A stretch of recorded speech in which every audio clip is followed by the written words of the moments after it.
ball knocked loose. White dive on it. This is twice now the Celtics have been first to the floor. They try to save with Horford. Unbelievable. Boston first to the floor. So good. Brown fakes, fires up the three. Bang! Tatum dives on the floor. Everybody dives. Jaylen Brown with the flush. Blocked by Porzingis. He's doing it all. Tatum spinning, driving, layup. Got it. Washington drives. Blocked by White. Oh, what a block from Derrick White.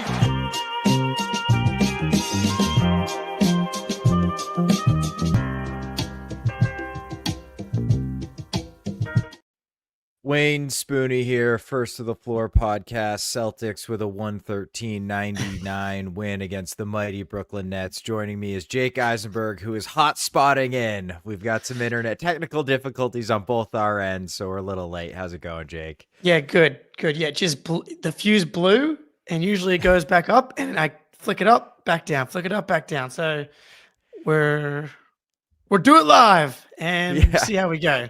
But yeah, man, the Celtics beat the Nets, and I would say one of the probably worst games the Celtics have played this season. So well done to get a win, despite I didn't think playing particularly well or particularly hard. And that's what happens when you play the 2-12 Brooklyn Nets. Yegor coming in hot.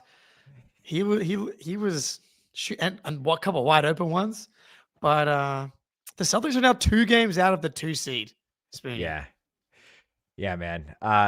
We'll talk about the big picture implications here of them winning so many games. I have a lizard brain take about it too. So when we get there, we'll talk a little bit about the game first. I'm just gonna say it, Jake. I was gassing up my guy Nick Claxton the last episode about why we should trade for him and how well he was playing. Was not a strong showing from Nicky Claxton. And you know what?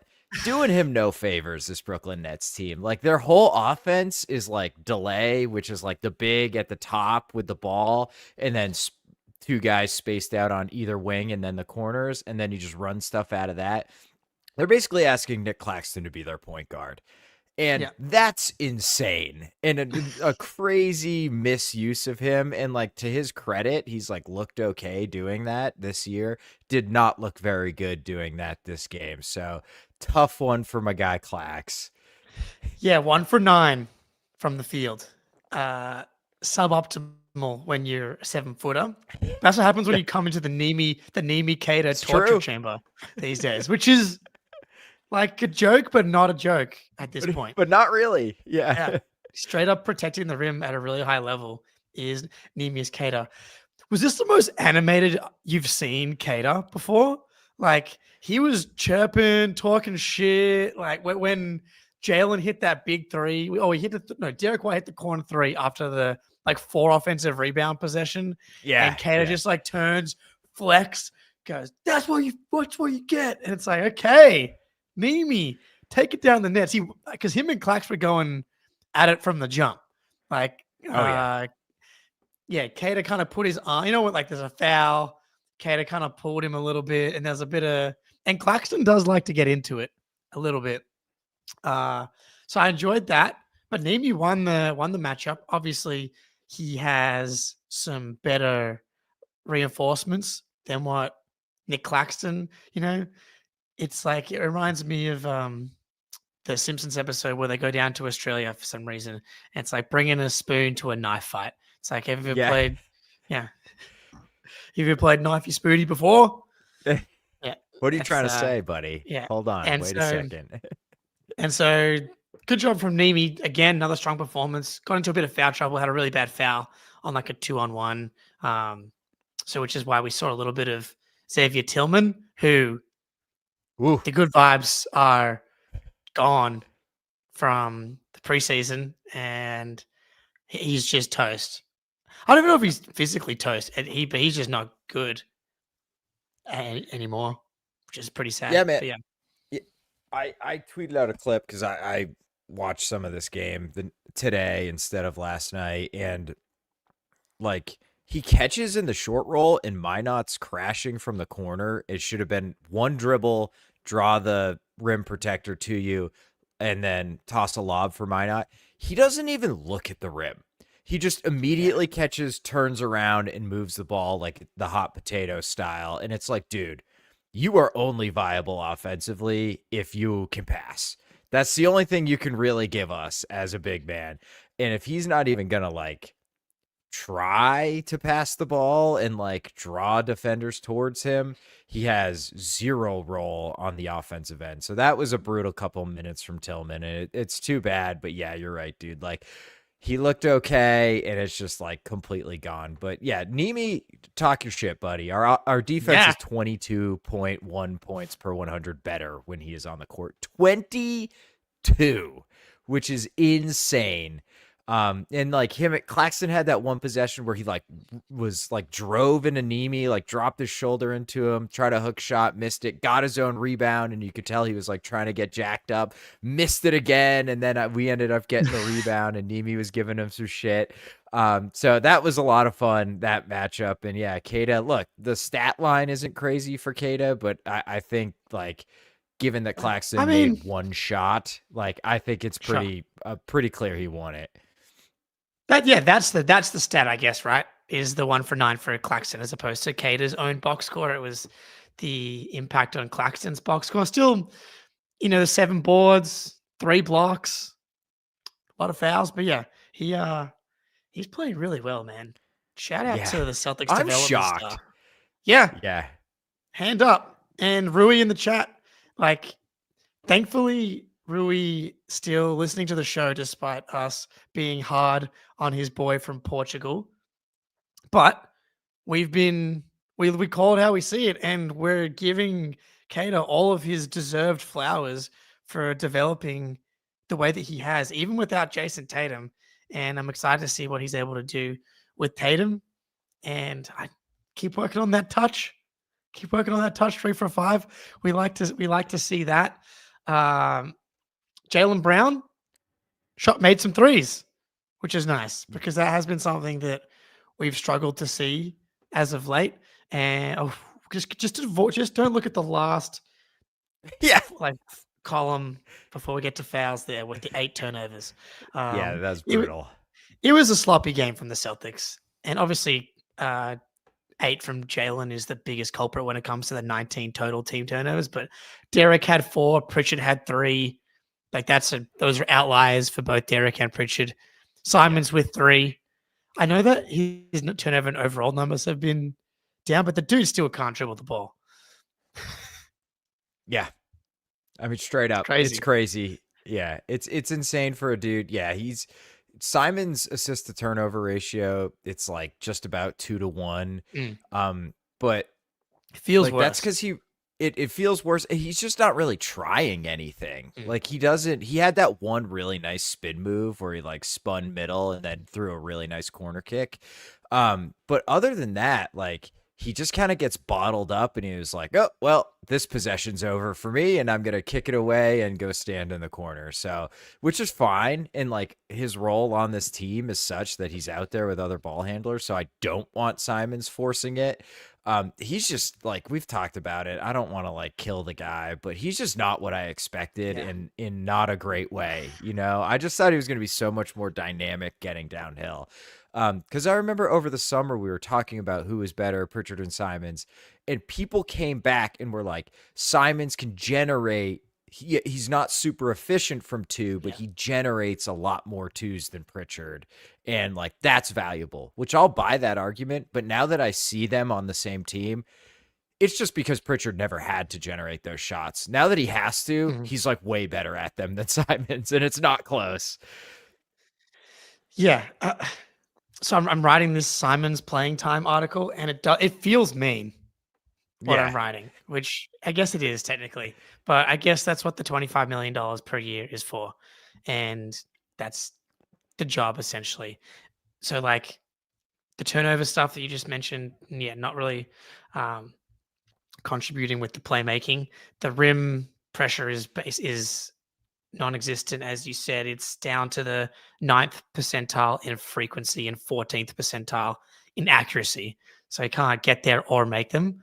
But the bigger reason I think why he's not playing is the play style, the effort, the defense, the margins. Like, I think that, like, with the catch and shoot ability, like with Hauser, for example, like, he's not generating a ton of 2-point shots and stuff like that, but rebounded the ball really well yesterday and has proven to be a good rebounder throughout his career. So Payton Pritchard's offensive rebound percentage is 2.8%. Do you want to guess what Anthony Simons's offensive rebound percentage is? 0.5. 1.2. So okay, all right, not that far off. it's last on the team, and a huge part of the Celtics' success offensively this season is because the team is 8th in the NBA in offensive rebound percentage. Like, it's a huge part of their game, and everyone has been bought into that. Playing hard is a skill, and Simons has not had to work that muscle for much of his career, but he's last on the team at 1.2. The next closest is Chris Boucher at 2.4. That's double. And like Derrick White 2.4, and it goes all the way up to Luka Garza leading the team at 13.8 in offensive rebounding percentage, which is a really good number. But like, even Ron Harper's come in and in his very short minutes and battled to get offensive rebounds. It's just like this team's identity is Mazzulla's trying to build it in his own reflection, right? Trying to force turnovers, fouling, offensive rebound. I'm taking you off the court if you give up offensive rebounds. And those are the things that Simons doesn't do. And being a supremely talented offensive player on some teams is going to get you minutes no matter what.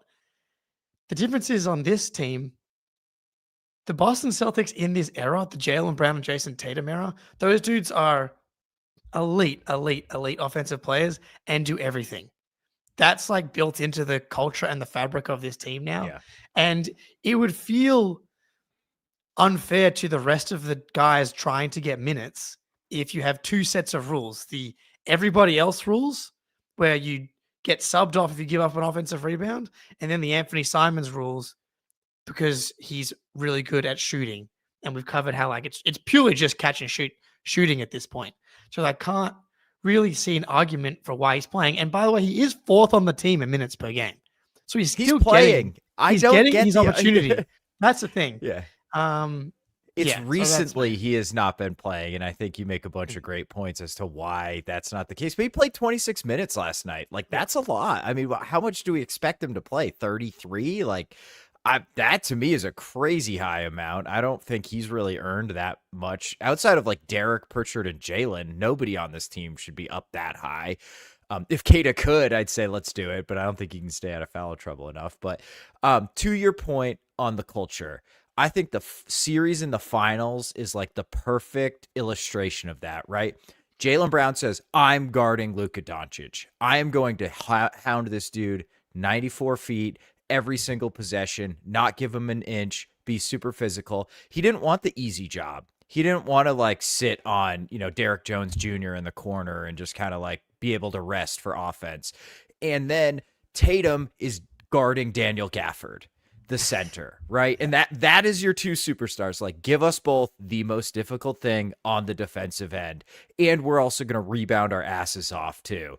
That's such a great point. That is the culture of the team. Like, you need to like not suck at everything in order to play on this team. And like, Simons just has some serious weaknesses that aren't all his fault. Like, I don't want to just say like, oh, he doesn't play hard enough. Like, I just don't think he has like the innate ability to read the game where he can like generate or like facilitate playing hard positively. It's like Derrick White can play super hard because like when he sees the ball goes up, he's like, I know where this is going to land and I'm going to fly to get there. Or like, I'm going to time up this block, so I'm going to haul my ass back to try and block this in transition. Like, if Simons hauls his ass back, he's probably just going to foul somebody for an and one in transition, right? Like, so I don't know. Like, it's tough to like play hard when you're kind of like a half step behind on the defensive end. Yeah, there was a transition possession in the Clippers game where it wasn't necessarily his fault on the inbounds that he got given, was it from Hauser? He drops it. He tries to get back, but he fouls the guy on the N1. He has one yesterday in transition where Powell on the Nets, who I learned about yesterday. Drake Powell, yeah. UNC. Drake Powell. He's a rookie, And had a great, like, he had this, like, kind of like that Donovan Mitchell transition, like ball comes over, Euro. Yeah. Simons isn't even, like, he doesn't even touch him. And he was a tough spot to like defend. And I was like, I pulled I went back and watched a lot of the possessions that Simons played over the last 2 games for the article. And, like getting over the screen with Claxton, shovels, Claxton, and then just this duo of Simons and Garza guarding is really untenable, really tough. Yeah, and like he just doesn't do anything there really. All right, well, you mentioned Derrick White. Let's go a bit more positive, just because we agree. I saw a comment in the chat here about. Can we all agree that Simons hasn't had the opportunity via minutes to get an actual chance? I think we just kind of dispelled that because he's 4th on the team in minutes. So he's going to keep getting the minutes. So he can earn his way into a bigger role and more minutes. I don't think it's that difficult. You mentioned Derrick White.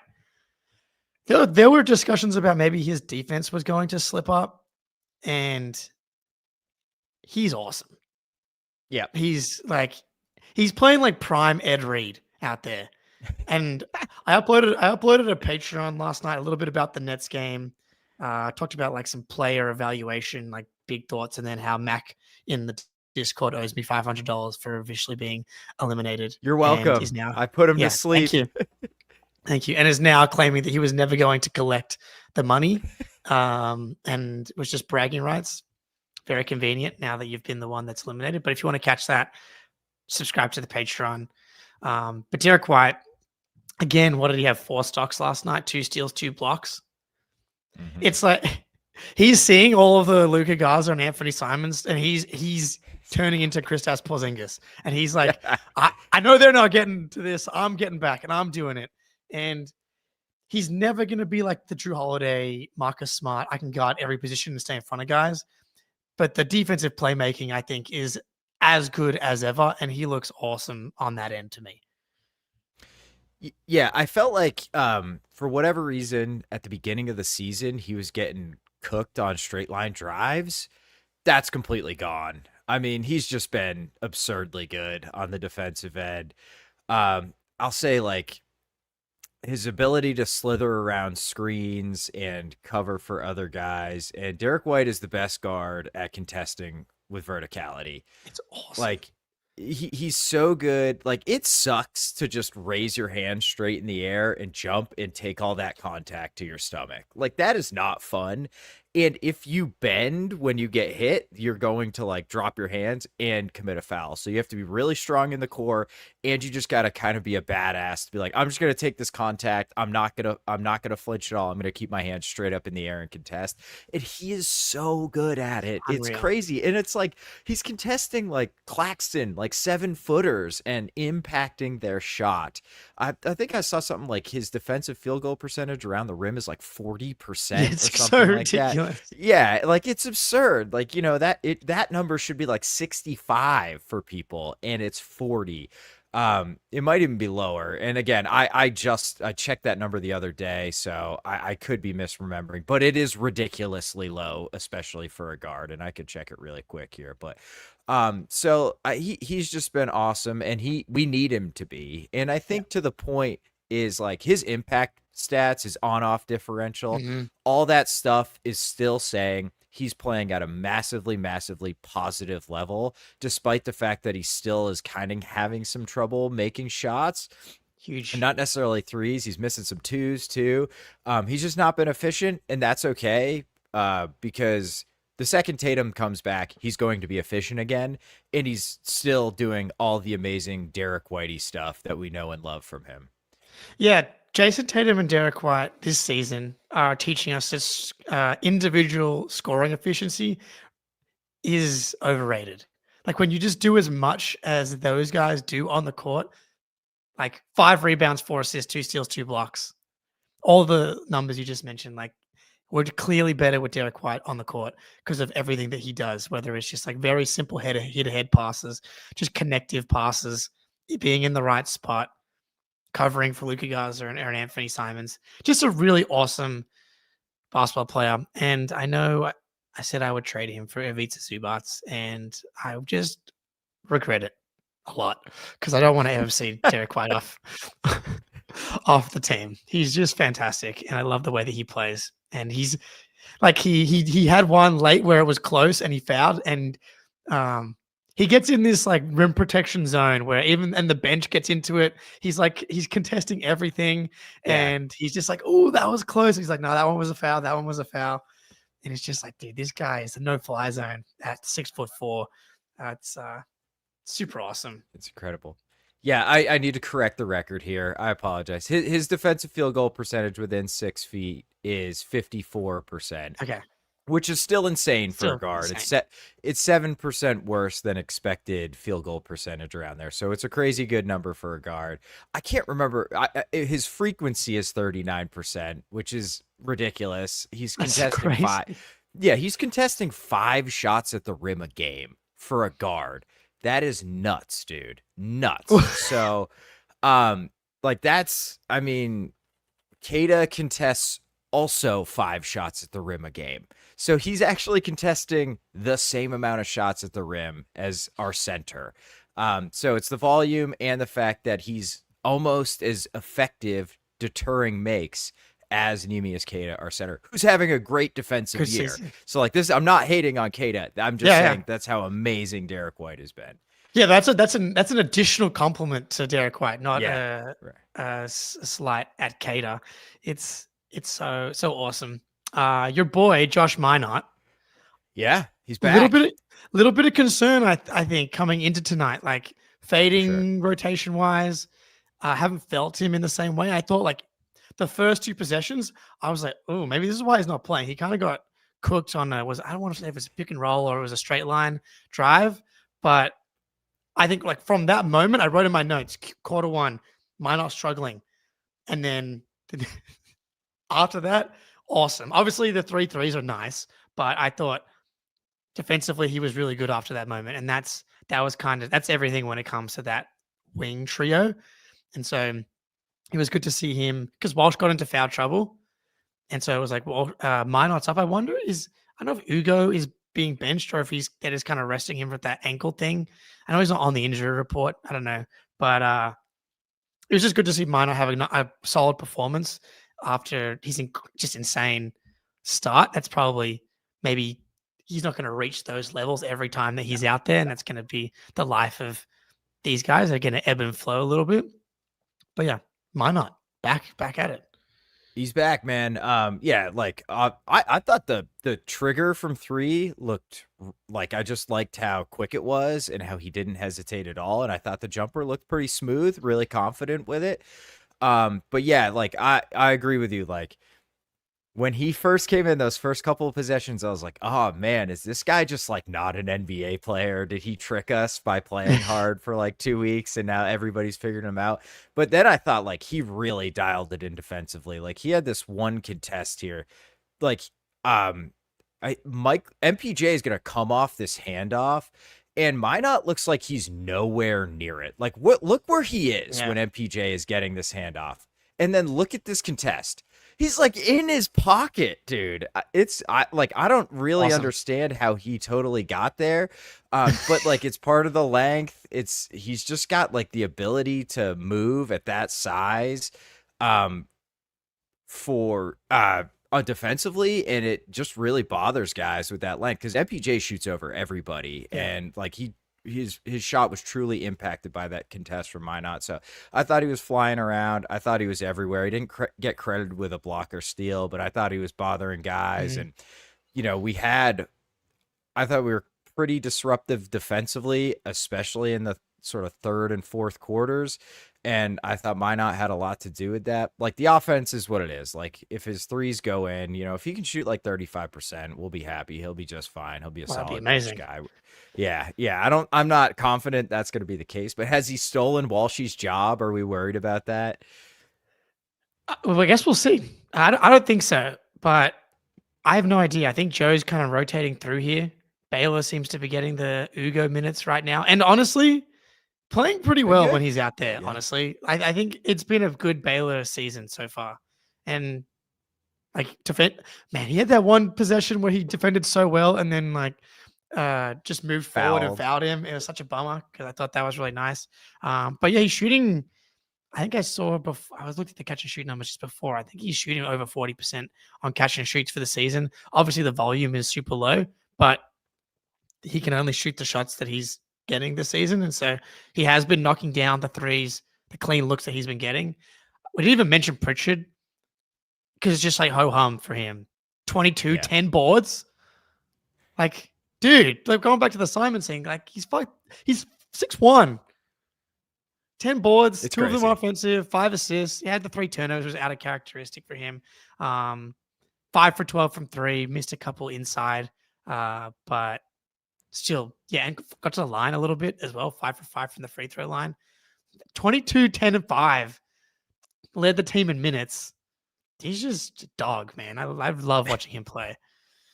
It's crazy how good he is, man. It makes absolutely no sense to me that he's turned into this type of guy.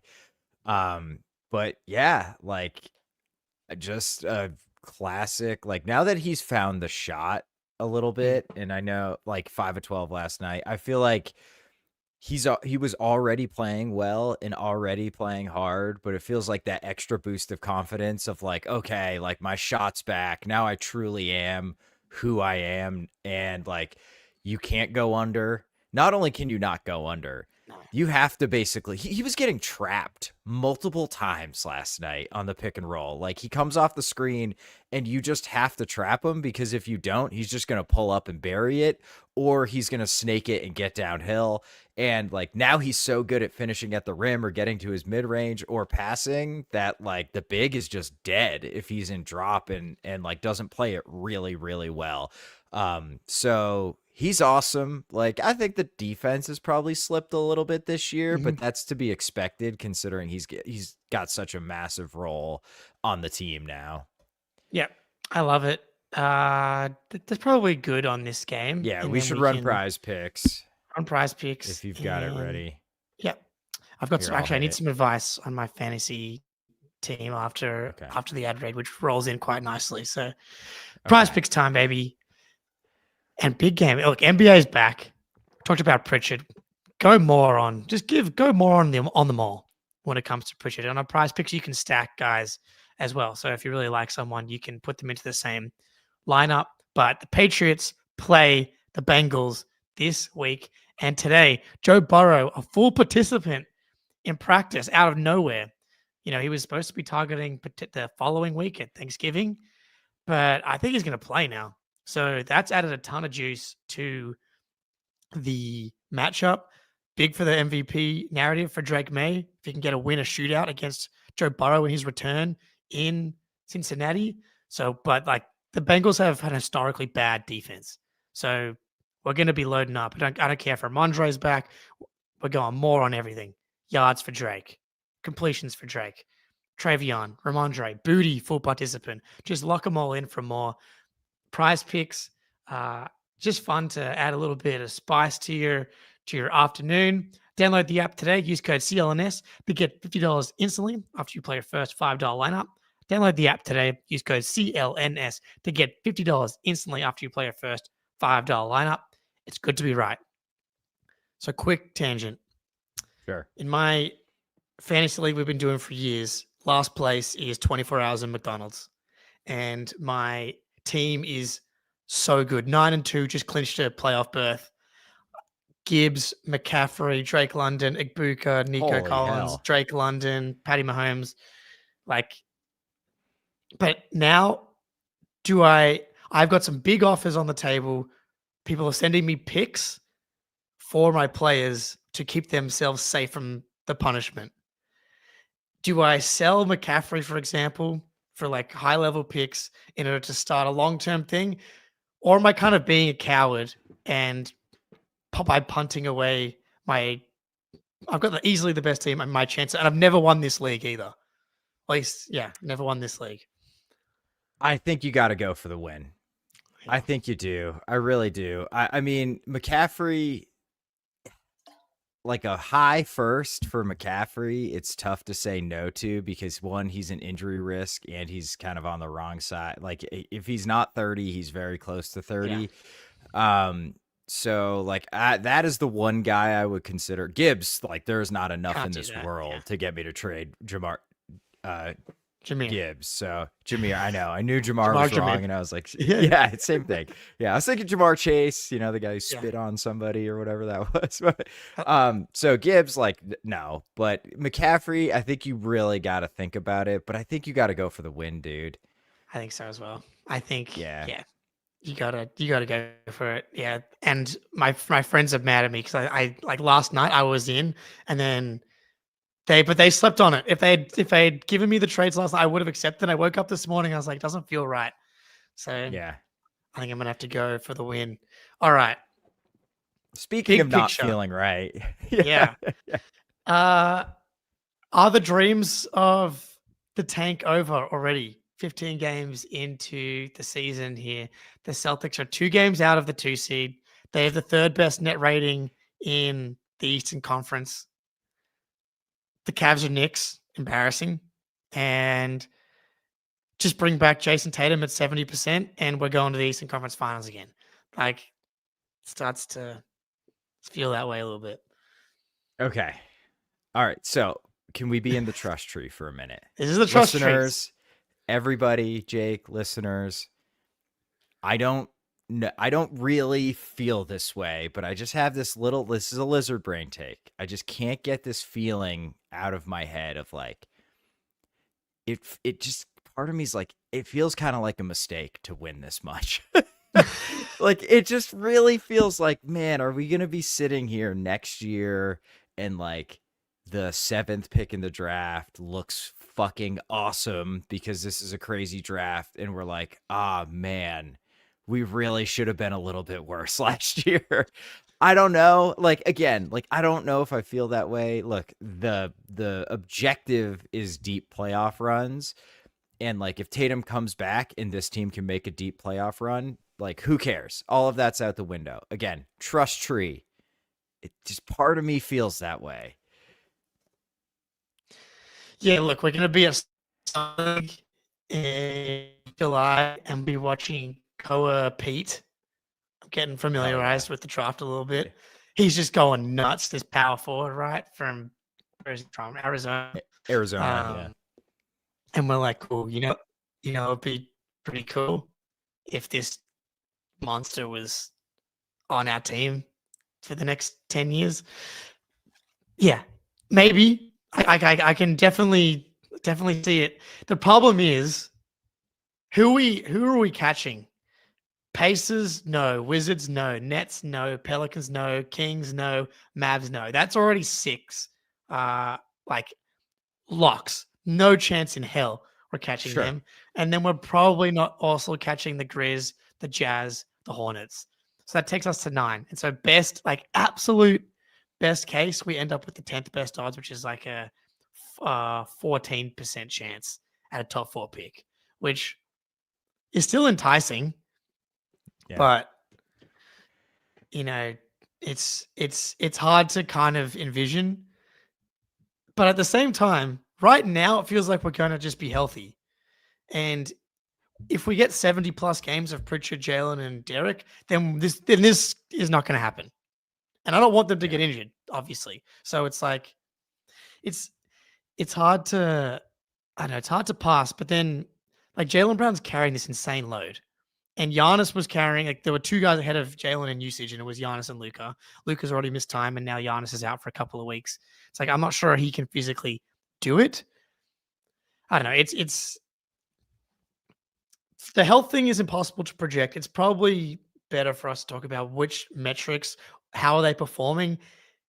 The schedule is there some stuff that indicates that they're actually maybe, while we can make an argument they probably should have won 2 more games and be the 2 seed, can we look at how they're actually playing and see that some of this stuff's about to fall off? Because the schedule, while we've now won 4 in a row, how exciting is that? The schedule gets really tough kind of into Christmas. After we get through this Nets game, the Magic have been up and down, but it's like you've got Magic, Pistons, Timberwolves, Cavs, Knicks. You get a Wizards game. Lakers, Raptors have been good. Heat have been good. Raptors, you get a back-to-back against the Pacers. But that next 1, 2, 3, 4, 5, 6, 7, 8, 9, 10 games, only one game in there is you'll be favored by more than 5 points. Otherwise, you're probably going to be underdogs in all of them except for the Raptors games. And so we could be sitting here in 2 weeks and be like, oh, we're back on, baby.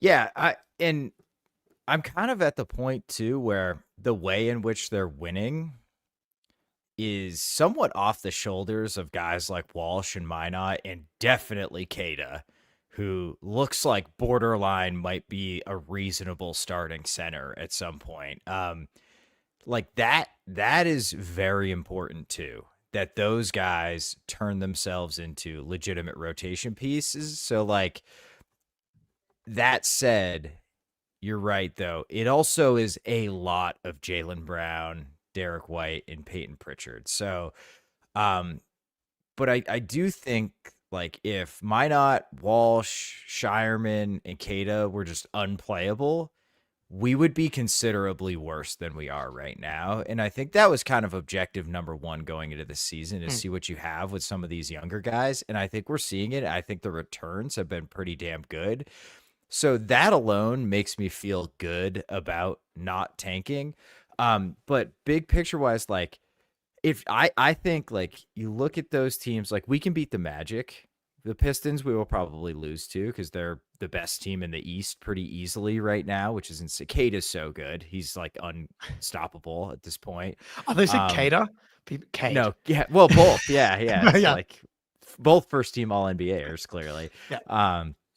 So that upcoming schedule feels like 500 to me, give and take, and I think that's probably where we're going to end up is kind of just float around 500 all year. Because even with injuries, barring Jaylen goes out for the season, but you'll probably have some downstreams when Jaylen misses 2 weeks, and then you'll get a run of you're playing the Hornets, the Wizards, and the Pacers, and it's going to be hey, we just made up those 3 games we lost when Jaylen was hurt.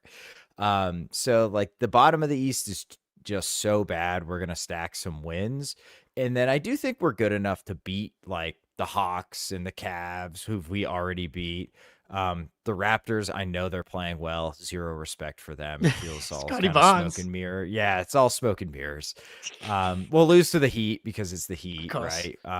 So I just think big picture, we're gonna probably end up 500-ish, and because otherwise, I feel we need Jordan Walsh to pop into a 40% 3-point shooter and all of a sudden average 11 a game. You know what I mean? That's the missing piece here is there is not that extra guy.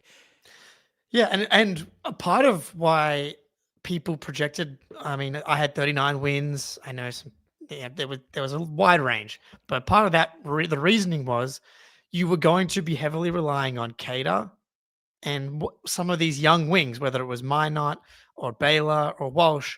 And the probability of any of them hitting was kind of low, and they've all been good.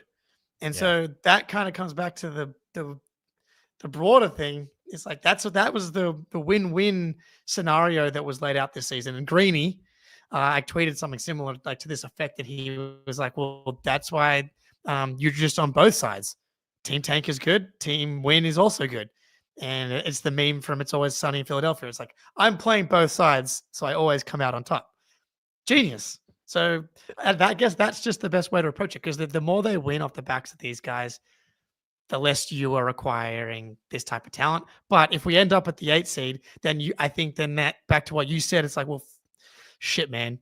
if we're the 8th seed and we lose in the first round, then we should have just been worse, because what did that really achieve?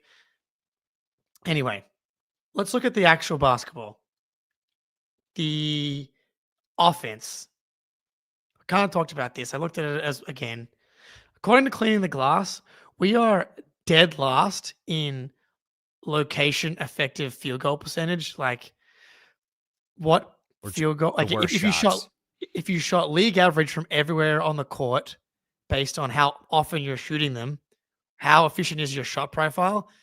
Last. And we talked about this: super low at the rim, super high frequency from the mid range, and high on 3-point attempts. But the low rim and the higher mid range is killing our profile.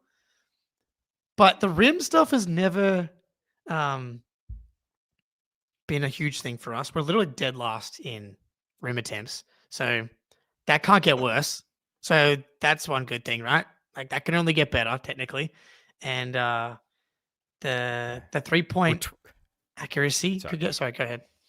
I was going to say, and we're 26th in corner 3 frequency too. So go ahead. Sorry. Yeah, no, but like, so that could come up. Yeah, or room to grow. Like, we're shooting poorly from 3, despite being 3rd in attempts. So the offense, I could see. I see more of a case that the offense comes back to earth more than there's like room to grow.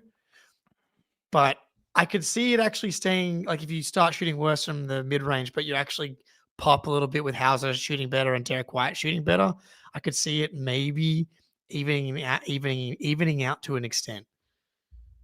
Yeah, I suppose that's true. To me, I'm trying to being neutral here. If I was looking at a team that's not the Celtics with that profile, I would say this team cannot create good shots, and they have a serious creation problem. Or they have an elite mid-range scorer. And like, both are kind of true with the Celtics, right? Like, Jalen is an elite mid-range scorer, but he isn't quite the primary creator that Tatum is, where Tatum is just like a walking open 3. He just creates them nonstop for people. So we're going to shoot better from 3. Then it comes down to, like, we've never really gotten to the rim in the Jays era. Yeah. We've always been really low in rim percentage. So I don't expect that to come up. And we've always been pretty low in corner 3 frequency too. So it's like, how much can the 3s get better? Because, like, look, they're not as good shots. They're like, the talent level is just lower this year. Like, and it's not just Tatum, it's all the other guys too. So how much can that realistically get up? And like, we're gonna shoot less accurately from mid-range. Like, there's just almost no way this stays up at this volume where we're like the 5th most efficient mid-range team and shoot by far the most. So like, can those balance out? And like, push come to shove, like, maybe it just ends up like even, and you're right around like the 10th, 11th, 12th best offense in the NBA. Which is fine, and you'll be a pretty good team. Yeah, that would be pretty damn good. Depending on, and the offensive rebounding helps big time too. I think that's a big part of it as well. So, and then it just comes down to like, well, is this defense actually real or not? Right. So I don't know. I would probably bet on slight negative. Like, I would expect this team to be a little less efficient as the season goes on, and teams are going to figure us out a little bit too. Yeah, I think that's the smarter bet there. Now, defensively, it's funny. They're like a mirror of themselves, because I said they're 30th in that location effective field goal percentage. They're 3rd. So like, their defensive profile from what the shots they give up is the 3rd best. And why is that? Because they don't give up shots at the rim, 3rd in shots at the rim, and they give up a ton of mid-range shots. And it's just funny because that's the way they've been trying to play defense, because they've decided that that's the worst shot profile that a team can have. So I don't know if surely they don't think that their own shot profile is good if the shot profile they're trying to get every other team to take is their own. It's very weird. So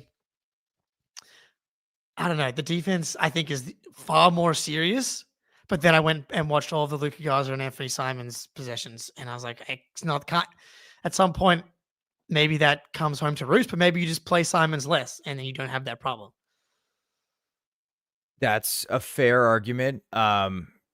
We are giving up a lot of threes. And opponents are kind of shooting what you'd expect on threes. So like, I don't know if that's necessarily a bad thing, but what's that? We have the mythical people don't shoot well against the Celtics power though. It That's goes true. how long has that been going on for now? Like 15 years where teams just shoot below their expected 3-point percentage against us. And it's gone on long enough through enough different personnel that I don't know what it is at this point, because teams should be shooting better this year than they have in previous years, but still below expected. Yeah, I'm just going to say it. There's something about the way we're playing defense that to me, it feels unsustainable. And like, this is all going to come crashing down. And I think it's just like how aggressive we're helping. Although I feel like we've toned it down quite a bit recently. But the way we're kind of just like flying around and sending a third defender to pick and rolls and like conceding open threes and kind of just like praying they don't go in. And so far it's kind of worked, has me very worried. And I don't really have any numbers to back this up. Like it is just kind of pure eye test to me right now that I just feel like, man, is something about this feels fake. And like, I don't know, dude. Like, and that's terrible analysis, and I'm sorry. And I'm actually gonna do I'm gonna do a Patreon breakdown tomorrow at lunchtime, where I just go through a bunch of defensive possessions and try to kind of figure this thesis out, why I feel this way. But you're right. Like the statistical profile outside the amount of threes we're allowing is good. It's really good. I just like. It doesn't totally make sense that a team that has Anthony Simons and Luka Garza and like, Josh Minott's a fine defender, but like, I don't know. Do you really think like, oh shit, Josh Minott's on this team? Nobody's getting to the rim. Like, no, you don't really think that, but he's been awesome. So, it just feels hard to believe that the defense is this good to me. And I just need some more evidence that it truly is. Joe Mazzulla or Neemias Queta? That's the answer to you. I mean, Queta's been so good. I have been paying so much attention to him defensively. I cannot grasp how fucking good defensively he is now. Like this doesn't happen where like just like a 27-year-old center's like, oh, I'm now a good defender. Like that's just not a thing. Like Brad Stevens is touched by God. I think you know that, and it might be that simple. You just have to be like, we picked up this guy from Sacramento who sucked and put him in the machine, spat him out. Now he's a Joe Mazzulla clone that just happens to be 7 foot tall with a 7'3" wingspan, and we're after he's making like some nicer decisions on the short roll, and his processing speed. Crazy good screens. The screens are so good. Yeah. So we need to see more. The 15 games into the regular season, but no, that's quite a lot now. Like we're getting into like what amount of games do we need to see? It feels like we're going to be at game 52 and be like, I don't know who this team is still. Are they good? I don't know. I think there's a real chance that's the case because I do think like if the middies aren't going, like I think things could look pretty ugly for this team at times, especially against some of the better teams. So I feel like they're going to be pretty Jekyll and Hyde all season. And like, there's just going to be teams where the way we play defense is not going to be tenable. Like against Oklahoma City, like we're just going to get smoked. They're just going to have too many guys who can attack. And we had real trouble with Cade. Like we really had a lot of trouble containing Cade and Duren pick and rolls, and where we're sending the third guy, and Cade's so tall he could just make that pass over the top. And I thought we had some real trouble with that. So there's going to be teams where I feel like they're just going to carve us up, but then we're going to play Phoenix and Orlando without any ball handlers, and Charlotte and Utah, and it's Kings. like, and we're just gonna cause a ton of turnovers and be flying around and blow them out, you know. So I truly think at game 55, Jake, we're gonna be sitting here like, remember when we said we'd have no idea what this team is all about in game 55? Well, here we are, and we have no idea. Like, and they're 3 games over 500. Well, maybe it's that simple. If this team is 500 without Jason Tatum, and he comes back and is 90% of himself, then this team is a conference finals contender easily. Like, you look at any of the 500 teams in the NBA and you drop a top 5 player onto them. It's like, what if the Bulls, instead of Josh Giddey, had Jason Tatum? They would be awesome. Like, what if the Heat had Jason Tatum instead of Andrew Wiggins? Like, these... That's such a great. It'd be so good. An upgrade. Yeah. It'd be so good. Like, I mean, even like the Warriors, you replace Jonathan Kuminga with Jason Tatum. Like, they're all of a sudden they're like the favorites in the Western Conference. And that's the type of thing we're talking about. This team that's top 10 in both offense and defense, whether or not it's smoke or mirrors or not. It's 15 games schedule. They're better than I think they're better than we thought. We're still not sure how good, but you drop in a guy that not only is he just straight up in a vacuum incredibly talented, but he solves your creation problem. He solves a lot of your rebounding problem.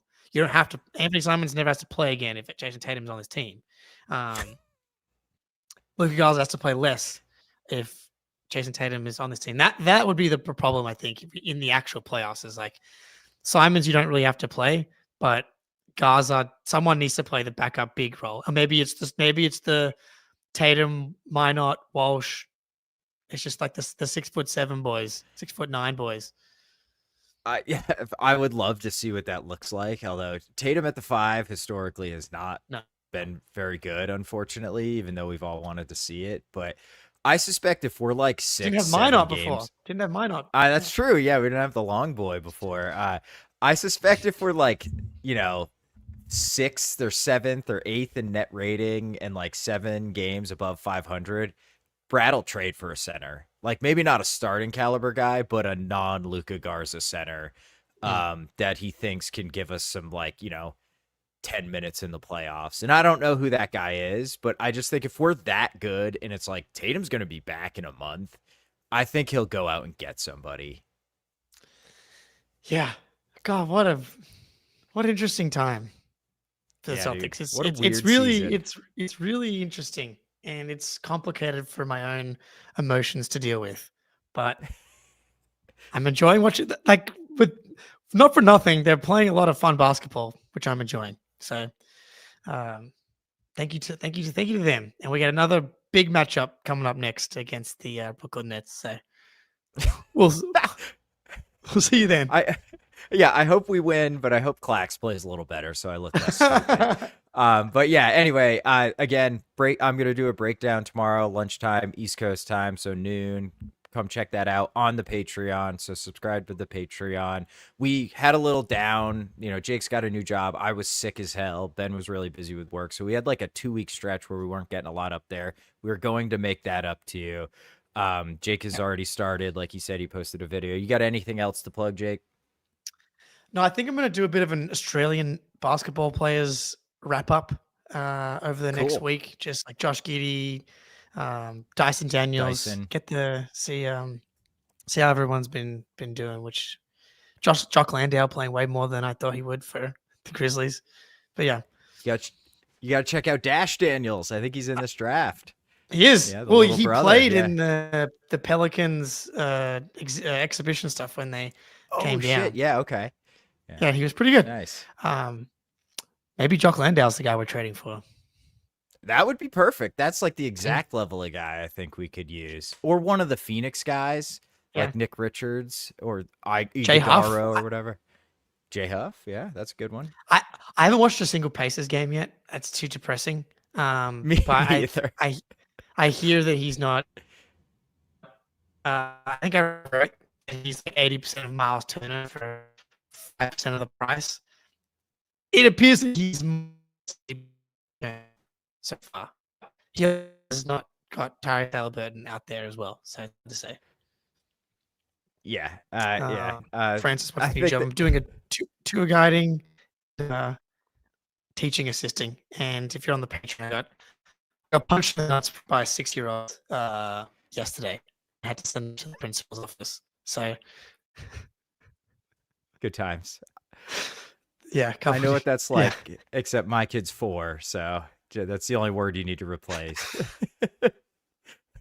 But all right, that should do it for this one. Thank you, everybody, for joining us. Jake, pleasure as always, buddy. We are out. Peace.